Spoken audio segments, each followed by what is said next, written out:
పోయిన సంవత్సరం మీ తోట విల్ట్ వచ్చి చనిపోయింది, వేరు కుళ్ళుడు వచ్చి చనిపోయింది.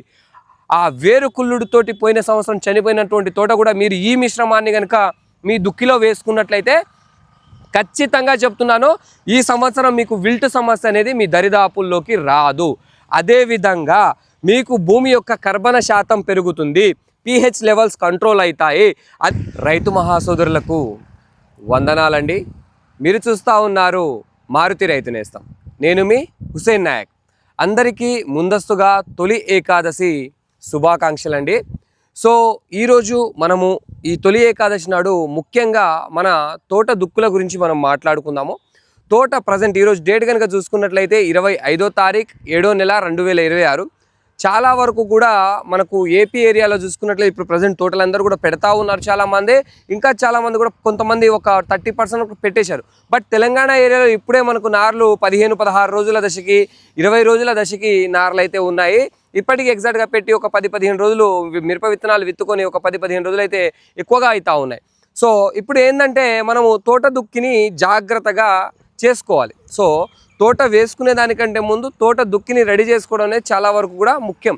తోట దుక్కిని రెడీ చేసుకునే దాన్ని బట్టే మనకు తోట ఎలా వస్తుందో కూడా నిర్ణయించబడుతుంది. సో కాబట్టి తోట దుక్కిని జాగ్రత్తగా మనము కావాల్సినటువంటి పద్ధతిలో సరి చేసుకోవాల్సి ఉంటుంది. అంటే గత సంవత్సరం మనకు పంట ఏ విధంగా వచ్చింది దాన్ని అవగాహనలో ఉంచుకొని ఈ సంవత్సరం తోట దుక్కిని ఏ విధంగా మనము సరి చేసుకోవాలన్నది ఆధారపడి ఉంటుంది. ఇంకొక విషయం ఏంటంటే మన యొక్క కామన్గా ఈ తెలంగాణ ఏపీ ఏరియాలోనే ఎక్కువగా ఇది జరుగుతూ ఉంటుంది. అయితే ఏం చేస్తూ ఉంటారంటే పంట పొలాలు వేయక ముందే చివరి దుక్కి చేసేటప్పుడే మన వాళ్ళు ఎక్కువగా కాంప్లెక్స్లు, డిఏపీలు 2 కట్టలు 3 కట్టలు వేసేస్తూ ఉంటారు. సో ఈ విధంగా వేయడం అనేది 100కు 100% తప్పండి. సో ఖాళీ దుక్కి పైన పంట పొలాలు వేయనటువంటి దుక్కి పైన మీరు డిఏపి కానీ వేరే తదితర ఎరువులు ఏది వేసినా కానీ అది వ్యర్థమవుతుంది. అది గుర్తుపెట్టుకోండి. ఒక మొక్కకి మనము ఆ మొక్క నాటిన తర్వాత అయినా కావచ్చు, ఆ విత్తనం విత్తిన తర్వాత అయినా కావచ్చు, కనీసానికి అది దాని పౌష్టిక ఆహారాన్ని తీసుకోవడానికి కనీసానికి ఒక మొక్కని నాటితే 10 నుంచి 12 రోజుల వ్యవధి తీసుకుంటే, అదే విత్తనాన్ని మనం కనుక విత్తుకున్నట్లయితే ఆ విత్తనము తను బహిర్గతంగా అంటే బయట దొరికేటువంటి పోషకాలు తీసుకోవడానికి కనీసానికి 15 నుంచి 16 రోజులు 17 రోజుల వ్యవధి తీసుకుంటూ ఉంటుంది. అంతవరకు దాని వేరు వ్యవస్థను అది ఇంప్రూవ్ చేసుకోవడానికి అండ్ అదేవిధంగా ఈ యొక్క విత్తనం విత్తిన తర్వాత దాని యొక్క ఖనిజ ఏవైతే మనం విత్తుతామో ఆ విత్తనంలో ఉన్నటువంటి పోషకాలను మాత్రమే తీసుకుంటూ ఉంటుంది. సో కాబట్టి మీరు వేసేటువంటి ఎరువు ఏదైతే ఉందో అంటే ముందస్తుగా ఖాళీ దుక్కిలపైనటువంటి వేస్తూ ఉంటారు కదా, చాలామంది ఎకరానికి 2 కట్టలు 3 కట్టలు డిఏపీలు చల్లుతూ ఉంటారు. ఏది ఖాళీ దుక్కి పైన చల్లేస్తూ ఉంటారు. ఎప్పుడు మనము మిరప వేయక ముందు లేదా తదితర ఏదైనా పంటలు వేయక ముందే మనము చల్లేస్తూ ఉంటాం.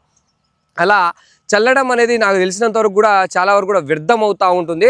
సో నేను చెప్పేది ఏంటంటే మీరు గనుక ఒకవేళ ఏమైనా కాంప్లెక్స్ వేసుకుందాము అనుకున్నట్లయితే ఒక తోట దుక్కిలో, ముఖ్యంగా నేను చెప్తాను తోట దుక్కిలో మీరు ఒకవేళ మిరప తోట వేస్తూ ఉన్నారు, మీరు మిరప తోట దుక్కి రెడీ చేసుకున్నారు, ఎటువంటి కాంప్లెక్స్లు వేయబాకండి.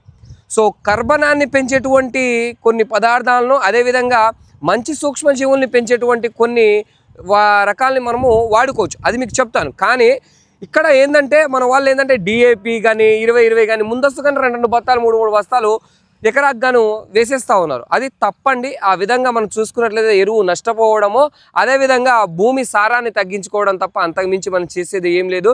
సో కాబట్టి ఖచ్చితంగా కూడా నేను చెప్పేది ఏంటంటే మొక్క వేసిన తరువాత కనీసానికి ఒక 7-8 రోజుల తర్వాతనే మీరు ఏదైనా మీరు ఇద్దాం అనుకున్న డిఏపి అయినా కావచ్చు, 20 అయినా కావచ్చు, ఇంకేదైనా కావచ్చు, ఆ కాంప్లెక్స్ ఏదైనా మినిమం మొక్క వేసిన తర్వాత 7 నుంచి 8 రోజుల వ్యవధి దాటిన తర్వాతే మీరు వేసేటువంటి ప్రయత్నం చేయాలి.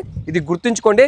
ఖాళీ దుక్కుల పైన ఎరువులు చల్లేటువంటి ప్రయత్నాన్ని ప్రతి ఒక్కరు కూడా వదిలేయాలని అయితే నేనైతే కోరుకుంటున్నాను. వేస్ట్గా మనకు అటు బడ్జెట్ పరంగా కూడా లాస్ అవ్వడం జరుగుతుంది, పంటకి ఎటువంటి లాభం ఉండదు. మీరు వేసినటువంటి ఎరువు కలుపు పెరగడానికి తప్ప దేనికి పనికిరాదండి, అది మాత్రం గుర్తుంచుకోండి.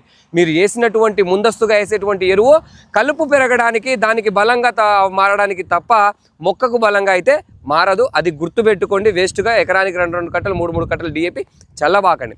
అయితే అన్న మరి మిరప దుక్కిని రెడీ చేసుకోవాలంటున్నావు, మరి రెడీ చేసుకోవడానికి మరి ఏం ఎరువులు వేసుకోవాలి ఏంటి అన్న అంశాన్ని కనుక వస్తే కనుక మిరప దుక్కి మనం రెడీ చేసుకోవడానికి మనం మిరప దుక్కి రెడీ చేసుకునేటప్పుడు ముఖ్యంగా కలియదున్నుకోవడం.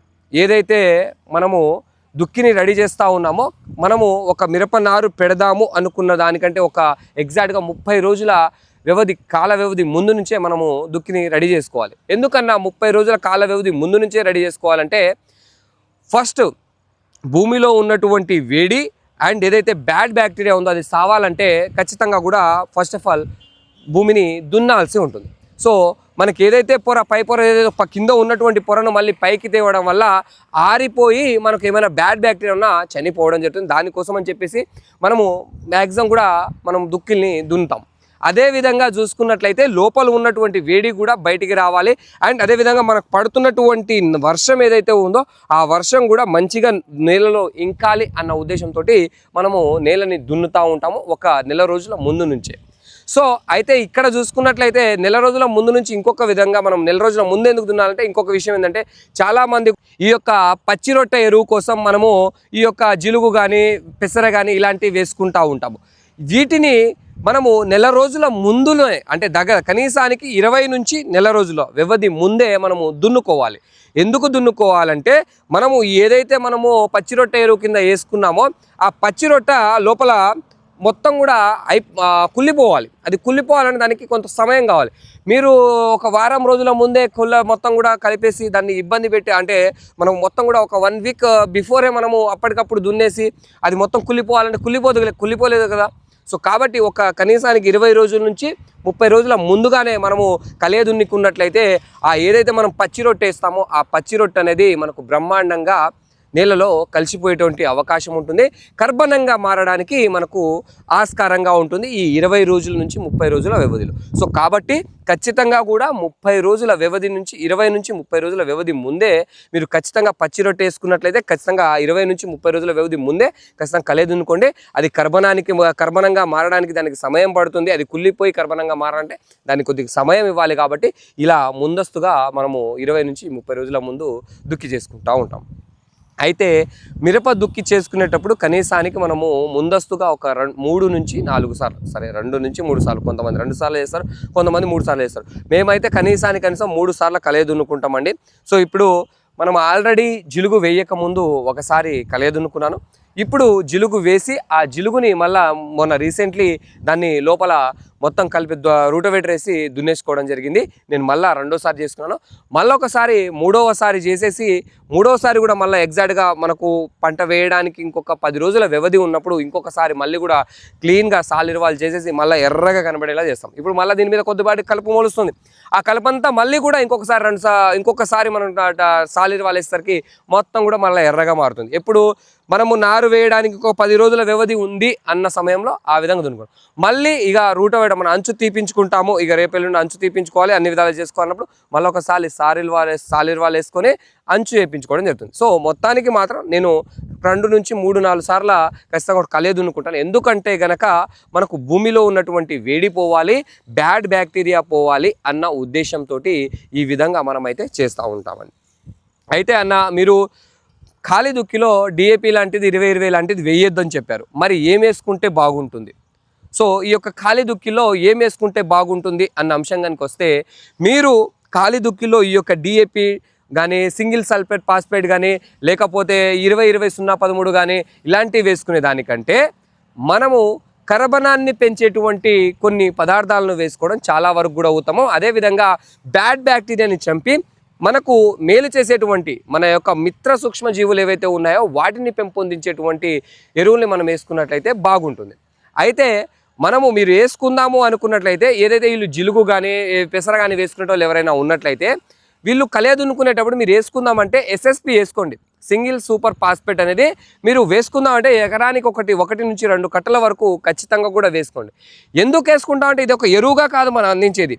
మీ దుక్కిలో ఉన్నటువంటి ఏమైనా కలుపు యొక్క విత్తనాలు కావచ్చు, అదేవిధంగా మనం ఏదైతే జిలుగు కానీ ఈ యొక్క పెసర్లు కానీ వేసుకుంటూ ఉంటాం దాన్ని కలియదుంటాం కదా, అది మురగడానికి, అది కర్బన పదార్థంగా మారడానికి ఈ యొక్క సూపర్ అనేది చాలా అద్భుతంగా పనిచేస్తుంది. సో ఆ పర్పస్లో మీరు వేసుకోండి. అంతే తప్ప ఖాళీ దుక్కిపైన పొడి దుక్కి మీద అది వేసినా కానీ దండగా అవుతుంది. మీరు ఎందుకు ఎక్కువగా కలుపు మొలిచింది, ఆ కలుపుని మీరు దున్నినప్పుడు ఆ కలుపుని మనము కుళ్ళబెట్టుకోవడానికి మనకు కావాల్సింది ఏంది, అది కుళ్ళపోవడానికి దానికి కొన్ని సూక్ష్మజీవులు, అది ఏదైతే సూపర్ ద్వారా మనం అందిస్తూ ఉంటాము. ఈ సింగిల్ సూపర్ ఫాస్ఫేట్ని వేయడం వల్ల ఏమవుతుందంటే మనం వేసిన ఏదైతే మనం దున్నామో ఆ కలుపు కావచ్చు, ఆ జిలుగు కావచ్చు, ఆ పెసర కావచ్చు, అది కుళ్ళిపోవడానికి ఈ సింగిల్ సూపర్ ఫాస్ఫేట్ అనేది పనిచేస్తుంది. అందుకనే సింగిల్ సూపర్ ఫాస్ఫేట్ వేసుకోమని చెప్తాను. సో ఇది తప్ప మీరు వేరే యొక్క డిఏపి వాటి కానీ 2020 కానీ వేసేటువంటి ప్రయత్నాలు మాత్రం చేయకండి. చాలామంది కూడా చివరి దుక్కిలో వేసుకుంటా ఉన్నారు.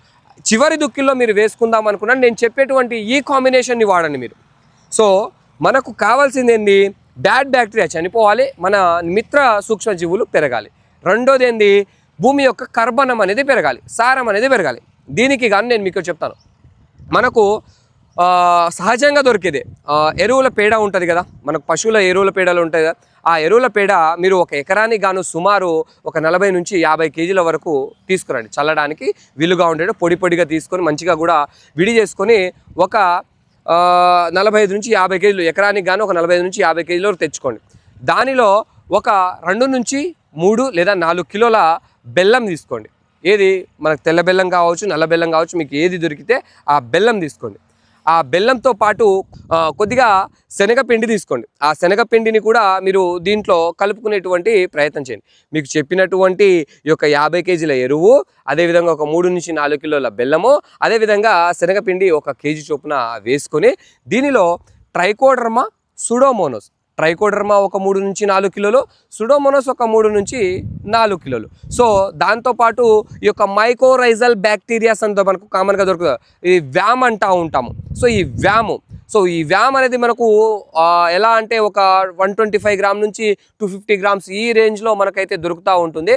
సో ఇది అండ్ ఈ నేను చెప్పినటువంటి 4 మనకు మీకు చెప్పినటువంటి పేడ ఒక 50 కిలోలు, అదేవిధంగా 4 నుంచి 5 కిలోల యొక్క బెల్లము, అదేవిధంగా 1 కేజీ యొక్క మనకు శనగపిండి, మరియు దాంతోపాటు ట్రైకోడర్మా, సుడోమోనోస్, అదేవిధంగా వ్యాము, ఈ మూడింటిని ఒక వారం రోజు మీ చివరి దుక్కి చేస్తాను అన్నప్పుడు ఒక వారం రోజుల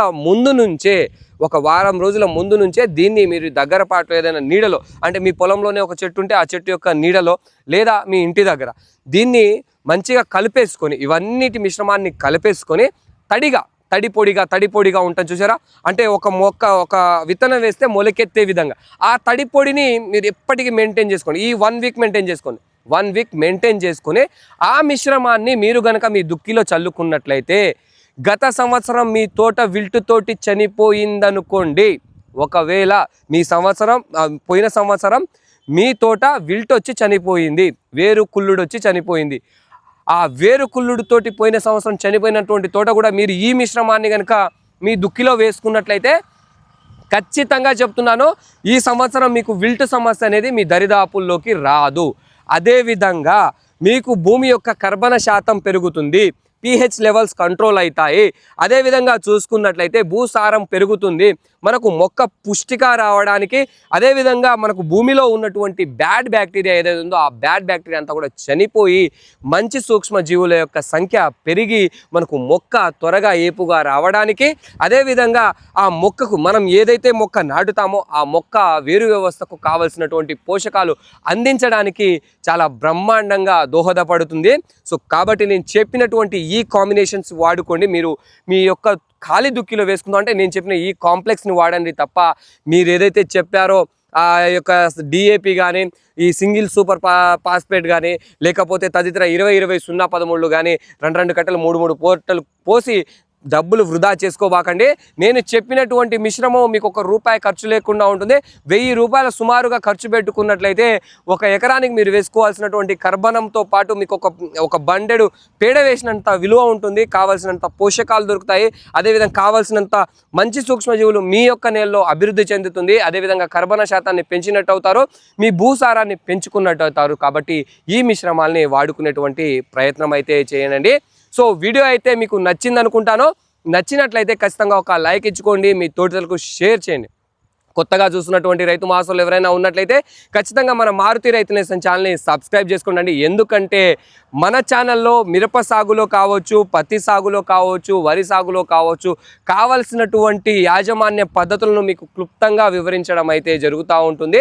సో కాబట్టి మీకు ఏమైనా కావాలి అనుకుంటే, ఈ ఇన్ఫర్మేషన్స్ కనుక కావాలి అనుకున్నట్లయితే ఖచ్చితంగా మన ఛానల్ని సబ్స్క్రైబ్ చేసుకోండి. అందుకని అంటున్నాను, కొత్తగా చూస్తున్నటువంటి రైతు మహాశయులు ఖచ్చితంగా మన ఛానల్ని సబ్స్క్రైబ్ చేసుకోండి. సో థ్యాంక్ యూ అండి, thank you so much.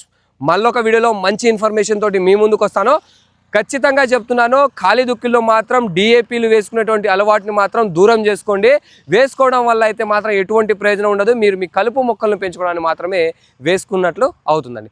So జై జవాన్, జై కిసాన్.